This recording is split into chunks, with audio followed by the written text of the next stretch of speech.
अब आप इमेजिन करो कि आप घर वाले आपको भेजते हैं कि भाई जाके सामान लेके आ, और आपको एक लिस्ट पकड़ा के देते हैं और आपको एक पैसा, एक बजट देते हैं कि आपको इस बजट में ये सारा सामान लेके आना है।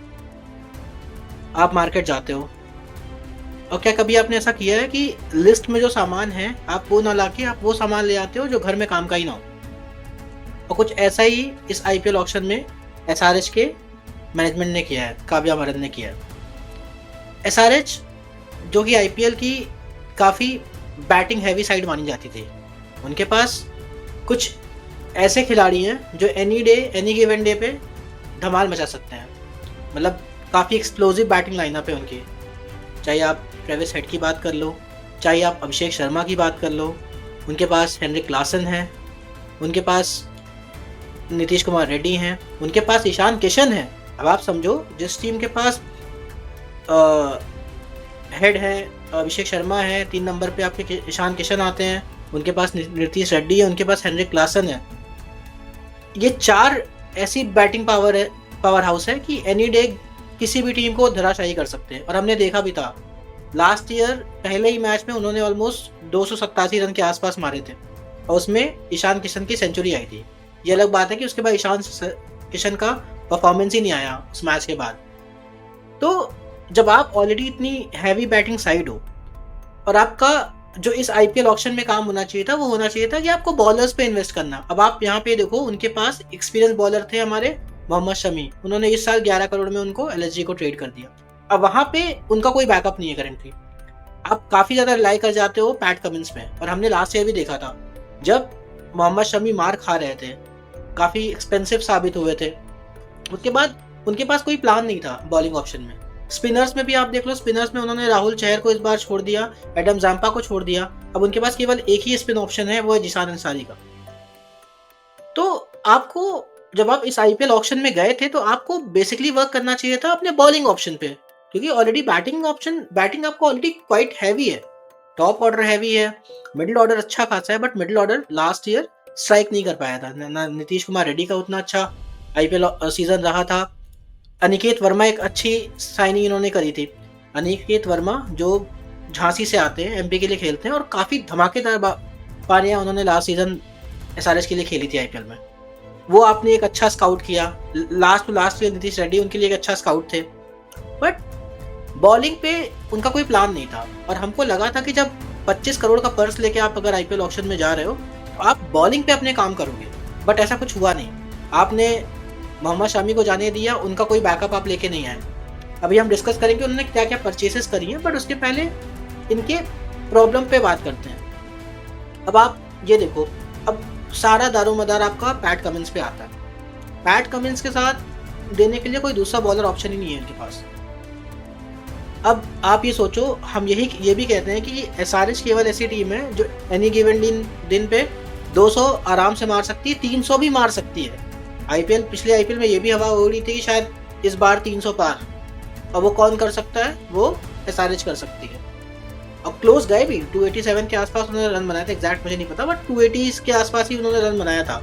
चूक गए थे, इसमें ईशान किशन की सेंचुरी आई थी। बट आप ये भी देखो, उस मैच में इन्होंने रन भी दिए 250 के आसपास, शायद राजस्थान के खिलाफ मैच था, उन्होंने 250 रन बनवा भी दिए थे। तो ये यही टीम है कि वो 250 बना भी देगी और आराम से इनके बॉलर 250 चेज भी करा देंगे।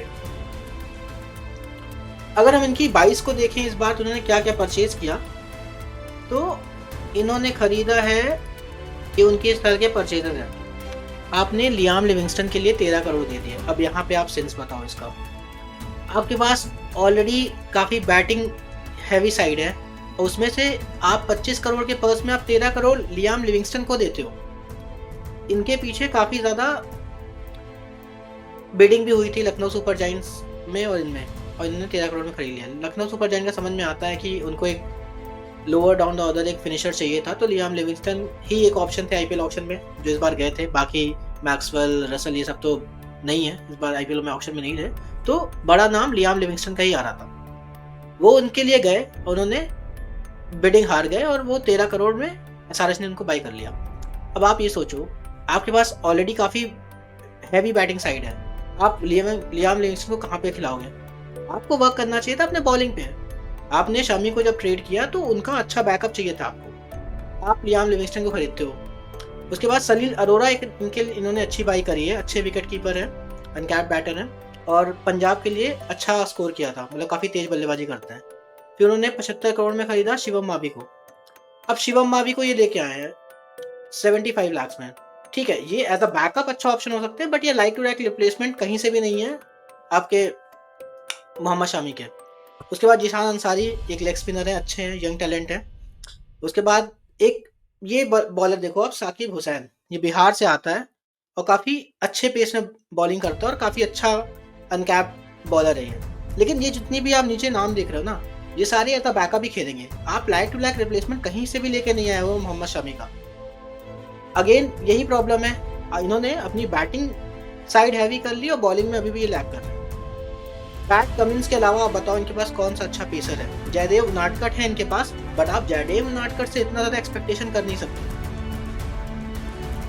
तो इन्होंने इस आईपीएल में क्या किया, बिल्कुल समय से किसी के भी समझ में नहीं आ रहा इन्होंने किया क्या। अच्छा खासा पर्स ले गए थे। अच्छा, इसके बाद भी आप देखो, इन्होंने ऑलमोस्ट 5 करोड़ बचाए भी, वो 5 करोड़ कहीं भी यूटिलाइज नहीं करे और ऐसे प्लेयर्स पे इन्होंने बिडिंग करी जिनका कोई यूज़ नहीं था। लियाम लिविंगस्टन का एक नाम है, 13 करोड़ में दिए उनको, कोई सेंस समझ में नहीं आ रहा उसका। अगर मैं अब इनकी प्रोबेबल 11 बनाता हूँ तो कुछ हिसाब से लगती है। आप ट्रेविस हेड से और अभिषेक शर्मा तो एज इट इज़ वो श्योर है, वो ओपनिंग करेंगे।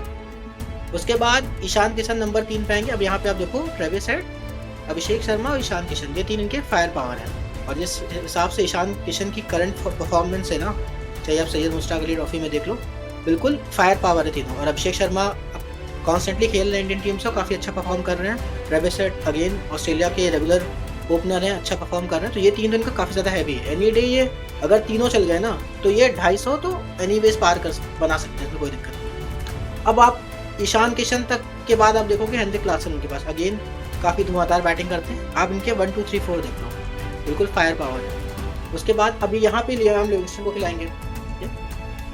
नंबर 6 पे नीतीश रेड्डी आएंगे। नंबर 7 पे आप अनिकेत वर्मा को भी खिला सकते हो, सलील अरोरा को भी खिला सकते हो, दोनों डोमेस्टिक के काफ़ी अच्छे प्लेयर हैं। उसके बाद पैट कमिंस आते हैं, हर्षल पटेल आते हैं और शिवम मावी आते हैं। अब आप इनकी बॉलिंग लाइनअप देख लो, पैट कमिंस, हर्षल पटेल, शिवम मावी, इन्होंने। उसके बाद जिशान अंसारी को भी खिलाएंगे ये। आप ये हैं इनके। अब इनमें आप ये देखोगे तो इनकी बॉलिंग उतनी कुछ खास नहीं लग रही है। आप मुझे अगर कोई इंटरनेशनल एक्सपीरियंस की मैं बात करूं तो केवल पैट कमिंस ही है। हर्षल पटेल पे नो डाउट डेथ स्पेशलिस्ट हैं, बट इतना रिलाई नहीं कर सकते आप। पावर प्ले में कौन बॉलिंग करेगा? शिवम मावी अगर एक्सपेंसिव होते हैं तो काफ़ी मार खाते हैं, उनकी दिन दिन की बात है। कभी वो काफ़ी अच्छा करेंगे, काफ़ी प्रॉब्लम कर सकते हैं। अब अगर मैं इनके टॉप 4 में जाने की अगर मैं बात करूं कि ये प्लेऑफ्स में जा रहे हैं कि नहीं जा रहे हैं, बैटिंग साइड से दे आर फाइन, मतलब उनमें कोई दिक्कत नहीं है। काफ़ी अच्छी सॉर्टेड बैटिंग लाइनअप लग रही है। मिडिल ऑर्डर भी ठीक ठाक है। मिडिल ऑर्डर में ये देखने वाली बात है कि नीतीश कुमार रेड्डी, अनिकेत वर्मा और लियाम लिविंगस्टन कितना परफॉर्म करते हैं, क्योंकि टॉप 4 तो इनका एनी वे सॉर्टेड है, कोई ना कोई तो रन बनाएगा ही। लेकिन लास्ट ईयर भी हमने देखा था कि इनका मिडिल ऑर्डर काफ़ी ज़्यादा लैग किया था। अगर टॉप ऑर्डर से रन नहीं बन रहा था तो मिडिल ऑर्डर उनका वहाँ पे कोलैप्स कर जा रहा था।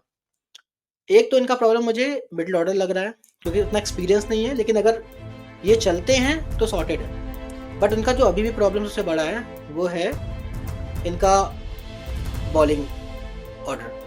पैट कमिंस के अलावा मुझे कोई नहीं लग रहा है कि इनके पास कोई ढंग के बॉलर हैं। हर्षल पटेल डेथ स्पेशलिस्ट है, I agree, but any given day अगर वो महंगे साबित होते हैं तो फिर वो रुकते नहीं, फिर वो रन काफ़ी देते हैं वहाँ पे। मोहम्मद शमी का कोई रिप्लेसमेंट नहीं है। शिवम मावी वो लेके आए हैं, but like to like replacement नहीं है। इनको अच्छे इंडियन पेसर पे या फॉरेन पेसर पे भी इन्वेस्ट कर सकते थे। ये चाहते हैं तो ये जा सकते थे आपके मथीशा पथिराना के लिए।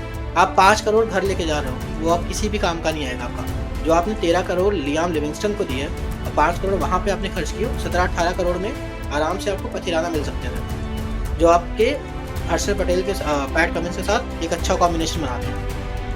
आप अगर फॉरेन की बात करते तो आप ट्रेविस हेड को ले लेते, आपके पास हेनरिक क्लासन थे और 2 पैट कमिंस 3, और आप एक नॉर्मल आराम से आप एक पेसर खिला सकते थे फॉरेन, उसमें कोई दिक्कत नहीं होती। तो दोस्तों ये था SRH का स्क्वाड रिव्यू।